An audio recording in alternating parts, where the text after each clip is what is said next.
Praise the Lord. ദൈവസന്നിധിയിൽ വീണ്ടുമായിരിക്കാൻ കർത്താവ് തന്ന ഭാഗ്യത്തെ ഓർത്ത് ദൈവത്തെ സ്തുതിക്കുന്നു. പെന്തക്കോസ്റ്റ് മെസ്സഞ്ചർ യൂട്യൂബ് ചാനലിൽ കൂടെ പ്രഭാത സന്ദേശം കേൾക്കുന്ന എല്ലാ പ്രിയപ്പെട്ടവരെയും കർത്താവ് ധാരാളമായി അനുഗ്രഹിക്കുമാറാകട്ടെ. ഇന്നത്തെ ചിന്തയ്ക്കായി ദൈവത്തിൻ്റെ ആത്മാവ് നമുക്ക് നൽകിയ വചനം 94-ാം സങ്കീർത്തനം 17-ാം വാക്യം. യഹോവ എൻ്റെ പക്ഷത്തില്ലായിരുന്നുവെങ്കിൽ എൻ്റെ പ്രാണൻ വേഗം മൗനവാസം ചെയ്യുമായിരുന്നു. വളരെ സുപരിചിതമായ ഒരു വചനം. പലപ്പോഴും ദൈവസന്നിധിയിൽ ഈ വചനം വായിച്ച് നമ്മൾ ദൈവത്തോട് നന്ദി പറയാറുണ്ട്. നമ്മുടെ കണ്ണിൽ കണ്ണുനീർ നിറയാറുണ്ട്. എന്തെന്നില്ലാത്ത ഒരു സങ്കടം ഇവയെ ധ്യാനിക്കുമ്പോൾ നമുക്ക് ഉണ്ടാകുക സാധാരണമാണ്. സങ്കീർത്തനക്കാരനായ ദാവീദ് ഇവിടെ ധ്യാനിക്കുന്നത്,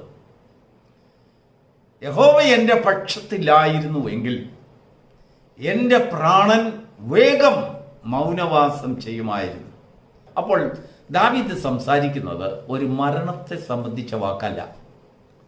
അപ്പോൾ വേറെന്തൊക്കെയോ ഒരു നിശബ്ദത തൻ്റെ മുൻപിൽ കണ്ടുകൊണ്ട് ആ നിശബ്ദതയിലേക്കുള്ള യാത്രയ്ക്ക് ഒരു സ്പീഡ് നിശ്ചയിച്ച് ആ സ്പീഡ് ദൈവത്തിലുള്ള ആശ്രയത്താൽ അതിൻ്റെ വേഗത എനിക്ക് കുറയ്ക്കാൻ കഴിഞ്ഞു. മനുഷ്യനിൽ മരണമല്ലാത്ത മൗനതകളുണ്ട് എന്ന് പറഞ്ഞാൽ സ്തുതിക്കുവാനും ആശ്രയിക്കുവാനും ദൈവത്തെക്കുറിച്ച് പുകഴുവാനും കഴിവില്ലാതെ, ശബ്ദങ്ങളില്ലാതെ, പ്രവൃത്തികളില്ലാതെ, സാക്ഷ്യങ്ങളില്ലാതെ, ആരാധനയില്ലാതെ മുരടിച്ച ജീവിതം, മനുഷ്യ ജീവിതത്തിലെ നിശബ്ദമായ അന്തരീക്ഷം.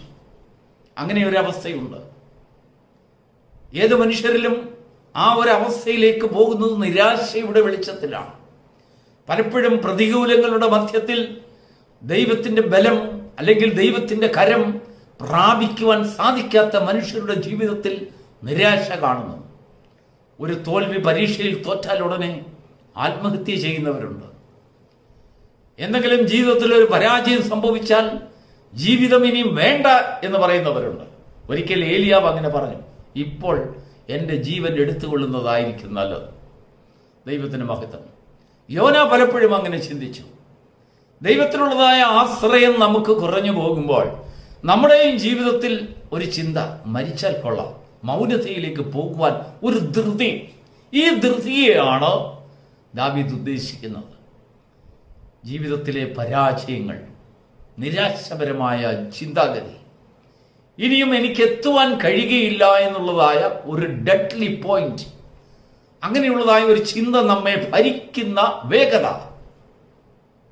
ദാവീദ് പറയുന്നു, യഹോവ എൻ്റെ പക്ഷത്തുള്ളത് കൊണ്ട് ആ വേഗതയ്ക്ക് ശാന്തത വന്നു. ഞാൻ അത്ര വേഗം കുലുങ്ങി ഒരു മൗനത്തിലിറങ്ങുന്നവനെ പോലെ ആയിരിക്കുകയില്ല. അത്ര വേഗത്തിൽ ഞാൻ ക്ഷീണിച്ചു പോവുകയില്ല, തളർന്നു പോവുകയില്ല. കാരണം എനിക്ക് സഹായിയായി ഞാൻ ഒരുത്തനെ കാണുന്നു.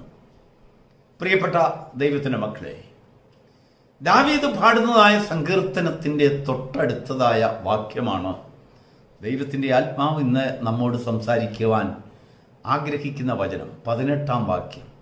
അതിങ്ങനെ വായിക്കുന്നു, എൻ്റെ കാൽ വഴുതുന്നു എന്ന് ഞാൻ പറഞ്ഞപ്പോൾ ദൈവത്തിൻ്റെ ദയ എന്നെ ചുറ്റി പരിപാലിച്ചു.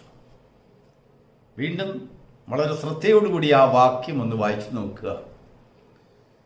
എൻ്റെ കാൽ വഴുതുന്നു എന്ന് ഞാൻ പറഞ്ഞപ്പോൾ, അപ്പോൾ പറഞ്ഞില്ലായിരുന്നെങ്കിലോ? യെസ്, കാൽ വഴുതുന്നു എന്ന് പറയുന്നവരോട് കൂടെയാണ് ദൈവം സഹായമായി എത്തുന്നത്. അപ്പോൾ കാൽ വഴുതുന്നില്ല എന്ന് പറയുന്നവർ, അവർ മൗനത്തിലേക്ക് ഇറങ്ങിക്കൊണ്ടിരിക്കുക, അവർ മൗനവാസത്തിലേക്ക് പോയിക്കൊണ്ടിരിക്കുക. എന്നാൽ ജീവന്റെ വെളിച്ചത്തിൽ നടക്കുവാൻ ആഗ്രഹിക്കുന്ന ഒരു വ്യക്തി, ദൈവത്തിൻ്റെ ദയയും വിശ്വസ്തതയും കാണുവാൻ പ്രാപ്തനാകുന്ന ഒരു വ്യക്തി, അവൻ ദൈവസന്നിധിയിൽ സമ്മതിക്കുന്ന ഒരു പരമാർത്ഥതയുണ്ട്. കർത്താവേ, എൻ്റെ കാൽ വഴുതുന്നു. ചിലർക്ക് ദുരഭിമാനം കൊണ്ട് പറയാൻ സാധ്യമല്ല. അവർ ദൈവസന്നിധിയിൽ അവരെ തന്നെ പുകഴും, ഉയർത്തും. കാൽ വഴുതി എന്നവർ സമ്മതിക്കുകയില്ല. നമ്മൾ ദൈവത്തോട് സമ്മതിക്കുമ്പോൾ ദൈവത്തിൻ്റെ ദയ നമ്മളിലേക്ക് ഇറങ്ങി വരും. എന്നാൽ മനുഷ്യരോട് സമ്മതിക്കുമ്പോൾ അത് നാട്ടിൽ പാട്ടാകും. അയ്യോ, ഇന്നാരുടെ കാല് വഴുതി തകർന്നുപോയി, അദ്ദേഹത്തിൻ്റെ സ്വന്തം നാവ് കൊണ്ട് പറയുന്നത് ഞങ്ങൾ കേട്ടു. യെസ്, നമ്മുടെ ലോകം അങ്ങനെയാണ്. നമ്മൾ ജീവിക്കുന്ന സമൂഹം അങ്ങനെ ഒരു പ്രശ്നം സമൂഹത്തിനുണ്ട്. അവരുടെ മുൻപിൽ നമ്മുടെ കുറവുകളെ നമുക്ക് എടുത്തു പറയാൻ കഴിയുകയില്ല. എന്നാൽ ഭക്തനായവൻ അതിന് കണ്ടെത്തുന്നതായ ഒരു വഴി ദൈവത്തിൻ്റെ സന്നിധിയിൽ. അവൻ കഷ്ടതയിലായിരിക്കുമ്പോൾ, ദുഷ്ടതയിൽ അവൻ്റെ ജീവിതം തകർന്നു പോകുമെന്നുള്ളതായ ഒരു ആശങ്ക അവനെ ഭരിക്കുമ്പോൾ, അവൻ്റെ കാൽ വഴുവഴുപ്പിൽ വഴുതുന്നു എന്നവനൊരു ചിന്താഗതി ഉണ്ടാകുമ്പോൾ, കർത്താവേ ഞാൻ വഴുതിപ്പോകുന്നു എന്ന് അവനിൽ ഒരു നിലവിളി ഉണ്ടാകും. പത്രോസ് ഒരിക്കൽ കർത്താവിനോടൊപ്പം കർത്താവ് നടക്കുന്നത് പോലെ വെള്ളത്തിൽ കൂടെ നടക്കുവാൻ ആഗ്രഹിച്ചു. ഞാൻ അങ്ങോട്ട് വരട്ടെ, എനിക്കും കൂടെ നടക്കുവാൻ ആഗ്രഹമുണ്ട്. കർത്താവ് പറഞ്ഞു വരുവീൻ എന്ന് പറഞ്ഞപ്പോൾ അവൻ നടന്നു. അവൻ്റെ കാൽ വെള്ളത്തിൽ താണുപോയി. ഉടനെ അവൻ പറയാൻ, ഞാൻ താണുപോകുന്നു, എൻ്റെ കാൽ വഴുതിപ്പോകുന്നു. യേശു പെട്ടെന്ന് അവൻ്റെ കൈക്ക് പിടിച്ചുകൊണ്ട്, അല്പവിശ്വാസിയെ. അപ്പോൾ നമ്മുടെ വിശ്വാസം വർദ്ധിക്കുമ്പോൾ, വിശ്വാസം വർദ്ധിക്കുന്ന സാഹചര്യത്തിൽ ദൈവത്തിൻ്റെ ദയ നമ്മെ ചുറ്റുന്നു. എങ്ങനെയാണ് വിശ്വാസം വർദ്ധിക്കുന്നത്? എൻ്റെ കാൽ വഴുതുന്നു കർത്താവേ എന്ന് നമുക്ക് സമ്മതിക്കുവാൻ ഒരു മനസ്സ് വരുമ്പോൾ, നമ്മുടെ ഹൃദയം അതിനായി രൂപപ്പെടുമ്പോൾ, നമ്മുടെ ഹൃദയം അതിനായി പക്വതപ്പെടുമ്പോൾ, ദൈവസന്നിധിയിൽ ഏറ്റുപറയുമ്പോൾ ദൈവത്തിൻ്റെ ദയ നമ്മെ ഭരിക്കുന്നു. ദൈവത്തിന് സ്തോത്രം. നമ്മൾ ആദ്യമായി വായിച്ച വേദഭാഗത്തിൻ്റെ പശ്ചാത്തലം വീണ്ടും ഒന്ന് നോക്കുക. യഹോവ എൻ്റെ പക്ഷത്തല്ലായിരുന്നുവെങ്കിൽ എൻ്റെ പ്രാണൻ സാവധാനത്തിലല്ല, വളരെ വേഗത്തിൽ ഞാൻ തകർന്ന് തരിപ്പണമായി, മറ്റുള്ളവരുടെ മുഖത്ത് നോക്കുവാൻ കഴിവില്ലാത്തവനായി, നിരാശപ്പെട്ടവനായി, മരണം ആഗ്രഹിക്കുന്നവനായി, സെപ്പറേഷൻ ആഗ്രഹിക്കുന്നവനായി, ഇനിയും എനിക്ക് ഇവൻ്റെ കൂടെ താമസിക്കുവാൻ വയ്യ, ഇവളുടെ കൂടെ താമസിക്കാൻ വയ്യ എന്നുള്ളതായ ഒരു തീരുമാനത്തിലെത്തി. കുഞ്ഞുങ്ങളോടും വിരസത കാട്ടിക്കൊണ്ട് കുടുംബത്തോടും ദൈവത്തോടും ദൈവവിശ്വാസത്തോടും വിശ്വാസികളോടും ദൈവ സമൂഹത്തോടും ഒരു വിരത, ഒരു വിരക്തത, ഒരു എന്താണ് പറയുന്നാൽ അവരുമായിട്ട് ചേർന്ന് പോകുവാനുള്ളതായ ഒരു മനസ്സുകേട് മൗനത്തിലേക്ക് ഇറങ്ങുകയാണ്. അവനിൽ നിന്ന് സ്തുതി നഷ്ടപ്പെടുന്നു. അവനിൽ നിന്നുള്ളതായ സകല പ്രവൃത്തികളും നീതി പ്രവൃത്തികളും അവൻ നഷ്ടപ്പെട്ടു പോകുന്നു. വാശിയും വൈരാഗ്യവും അവൻ്റെ ഹൃദയത്തിൽ കടന്നു വരികയാണ്. ദുഷ്ടത അവൻ്റെ ഹൃദയത്തിൽ വരുവാൻ വളരെ വേഗത്തിൽ അവൻ്റെ ജീവിതത്തിൻ്റെ പടിവാതിൽക്കൽ കാത്തു നിൽക്കുകയാണ്. ദൈവത്തിൻ്റെ വചനം പറയുന്നത്, ദൈവം കയ്യനോട് പറയുന്നത്, പാപം നിന്റെ വാതിൽക്കൽ കിടക്കുക. എന്താണ് ഈ വാതിൽ എന്ന് പറയുന്നത്? ഗമനത്തിനും ആഗമനത്തിനുമുള്ളതായ ഒരു കവാടം. ഈ കവാടമാണ് പ്രധാനം. ഈ കവാടത്തിൽ കാത്തു നിൽക്കുന്ന ഒരു വ്യക്തിയുണ്ട്, അതാണ് പാപം. പാപം ദുഷ്ടത പ്രവർത്തിക്കുവാൻ നമ്മെ നിർബന്ധിക്കുന്നു. പാപം ദുഷ്ടതയ്ക്ക് വേണ്ടി യാത്ര ചെയ്യുവാൻ നമുക്ക് വാഹനമൊരുക്കുന്നു. ആ വാഹനത്തിൽ കയറി അതിവേഗത്തിൽ നാം യാത്ര ചെയ്യുന്നു. ആ യാത്ര സാധാരണ മനുഷ്യൻ നടക്കുന്നതിലും വളരെ വേഗത്തിലുള്ള യാത്രയാണ്. കാരണം അതിനൊരു വാഹന സൗകര്യമുണ്ട്. എന്നാൽ ദൈവത്തിൽ ആശ്രയം വയ്ക്കുന്നവർക്കോ ആ യാത്രയുടെ വേഗത കുറയ്ക്കും.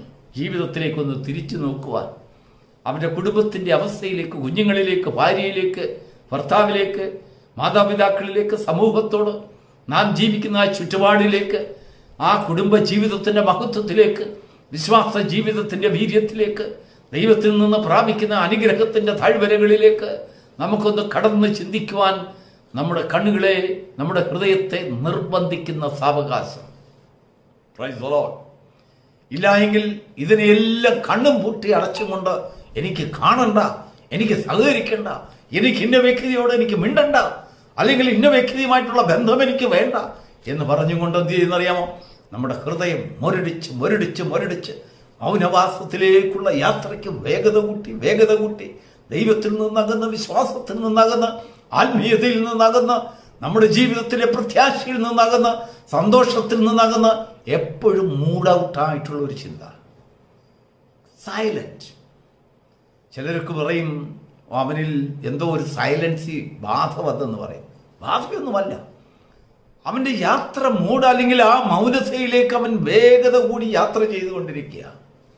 അങ്ങനെയുള്ള വ്യക്തികളെ നാം സാധാരണ ജീവിതത്തിലേക്ക് കൊണ്ടുവരുവാൻ ദൈവത്തിലുള്ള ആശ്രയത്തെക്കുറിച്ച് അവർക്ക് മനസ്സിലാക്കി കൊടുക്കുക. അവർ മനസ്സിലാക്കുക ദൈവം അവർക്ക് സഹായിയായി എഴുന്നേൽക്കുന്നു. എന്നാൽ നമ്മുടെ നാവ് കൊണ്ടൊരു വാക്ക് വേണം. കർത്താവേ, ഞാൻ വഴുതിപ്പോകുന്നു, എൻ്റെ കാല് വഴുതുന്നു, എനിക്ക് തന്നെ നിൽക്കുവാൻ കഴിയുകയില്ല.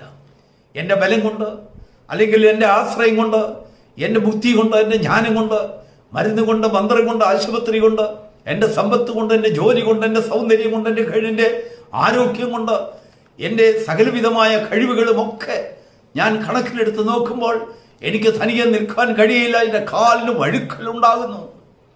ഇതിലെല്ലാം മികച്ച ഒരു കൃപയാണ് ദൈവത്തിൻ്റെ ദയ. ദൈവത്തിൻ്റെ ദയ നമ്മളിലേക്ക് കടന്നു വരുമ്പോൾ എന്നെ ശക്തനാക്കുന്നവന് മുഖാന്തരം ഞാൻ സകലത്തിനും മതിയാവുന്നു. നമ്മുടെ ഹൃദയം ഏറ്റുപാടുവാൻ അതിടയായിത്തീരും. നമ്മുടെ ഹൃദയം നമ്മളെ തന്നെ മന്ത്രിക്കും. നാം സകലത്തിനും മതിയാകുന്നു. ദൈവത്തിനുള്ളതായ കൃപ നമ്മളിൽ പെരുകി വരുമ്പോൾ നമ്മൾ സകലത്തിനും മതിയാകുന്നു എന്നുള്ളതായ ഒരു ചിന്ത നമുക്കുണ്ടാകും. പ്രതികൂലങ്ങൾ വരുമ്പോൾ അതിനെ സഹിക്കുവാൻ, ശാന്തമായി അതിനോട് പ്രതികരിക്കുവാൻ, അല്ലെങ്കിൽ നമ്മളെ കൊന്നൊടുക്കുവാൻ വരുന്നവർ, നമ്മളെ ഇപ്പോൾ വെട്ടിക്കൊല്ലുമെന്ന് പറഞ്ഞു വരുന്നവരോട് നമുക്ക് ശാന്തതയുടെ വാക്കുകൾ പറയുവാൻ നമുക്ക് സാവകാശം ദൈവം തരുന്നു. ദൈവത്തിൻ്റെ കൃപ, ദയ അങ്ങനെയാണ്. ദൈവത്തിൻ്റെ ദയ നമ്മളിൽ കടന്നു വരുമ്പോൾ, ശക്തനായവനെ നമ്മൾ മുമ്പിൽ കാണുമ്പോൾ, നമ്മുടെ കാലിലെ വഴുതലിനെ നമ്മൾ ദർശിക്കുമ്പോൾ നമുക്ക് ഇങ്ങനെയൊക്കെയുള്ള ചില സ്വഭാവ വിശേഷതയുണ്ടാകും. എന്താണെന്നറിയാം, നമ്മുടെ വാക്കുകളിൽ വ്യത്യാസം, നമ്മുടെ ചിന്തയിൽ വ്യത്യാസം. ദൈവത്തിൻ്റെ സ്നേഹം നമ്മളിലേക്ക് കടന്നു വരും. ഒരു യോഗ്യതയും ഇല്ലാതിരുന്ന നമ്മെ സ്നേഹിച്ച ദൈവത്തിൻ്റെ സ്നേഹത്തെ, ആഴമേറിയ ദൈവത്തിൻ്റെ കൃപകളെ, അവൻ തരുന്നതായ ബലത്തെ, അവൻ പുലർത്തുന്നതായ വഴികളെ കുറിച്ചൊക്കെ ചിന്തിക്കുമ്പോൾ നമ്മുടെ ഹൃദയം സ്നേഹത്താൽ നിറയുന്നു. ആ സ്നേഹം നിറഞ്ഞ് തുളുമ്പി അവൻ നമ്മുടെ ശത്രുക്കളിലേക്കും അത് ഒഴുക്കുമാറാക്കും. ദൈവത്തിന് മഹത്വം ഉണ്ടാകട്ടെ. ഹെർമോനിയൻ മഞ്ഞുപോലെ അത് ഒഴുകുകയാണ്, എങ്ങും നിൽക്കുന്നില്ല. അത് ഒഴുകി താഴ്വരകളിലേക്ക് പോകുന്നു. ദൈവത്തിൻ്റെ ദയ, ദൈവത്തിൻ്റെ കൃപ, ദൈവത്തിൻ്റെ മഹത്വം നാം ദൈവമക്കളായിരിക്കാൻ കർത്താവ് തരുന്നത് ഭാഗ്യകരമായ ഒരവസ്ഥയാണ്. നമ്മൾ വായിച്ച വേദഭാഗത്തിലേക്ക് നമുക്ക് ഈ പ്രഭാതത്തിൽ ഒന്നുകൂടെ വരാം. യഹോവ എൻ്റെ പക്ഷത്തായിരുന്നില്ലായിരുന്നുവെങ്കിൽ, ദൈവം എൻ്റെ പക്ഷത്തില്ലായിരുന്നുവെങ്കിൽ ഞാൻ വേഗം മൗനവാസം ചെയ്യുമായിരുന്നു.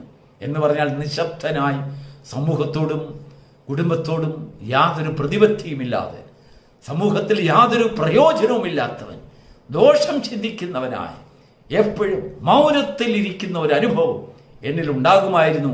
അതിൻ്റെ വേഗത വളരെ വേഗത്തിൽ കൂടുമായിരുന്നു. ആ കൃപ നമ്മളിൽ വളരുമ്പോൾ നമ്മളിൽ നിന്നൊരു നാവ് ഉച്ചരിക്കും, എൻ്റെ കാല് വഴുതുന്നു, കർത്താവേ എൻ്റെ കാല് വഴുതുന്നു. ആ വാക്ക് സ്വർഗം കേൾക്കും, ദൂതന്മാർ കേൾക്കും, ദൈവശബ്ദം നമുക്കായി കടന്നു വരും. എൻ്റെ കൃപ നിനക്ക് മതി. ദൈവത്തിൻ്റെ ദയ നമ്മളിലേക്ക് ഊറ്റും. ആ ദയയെ പ്രാപിക്കുവാൻ ഈ പ്രഭാതത്തിലെ ആരാധന, വാക്കുകൾ, നമ്മുടെ ചിന്ത, ദൈവത്തിനുള്ളതായ സമർപ്പണം, ദൈവസന്നിധിയിൽ അത് സ്വീകാര്യമായി തീരുമാറാകട്ടെ. God bless U.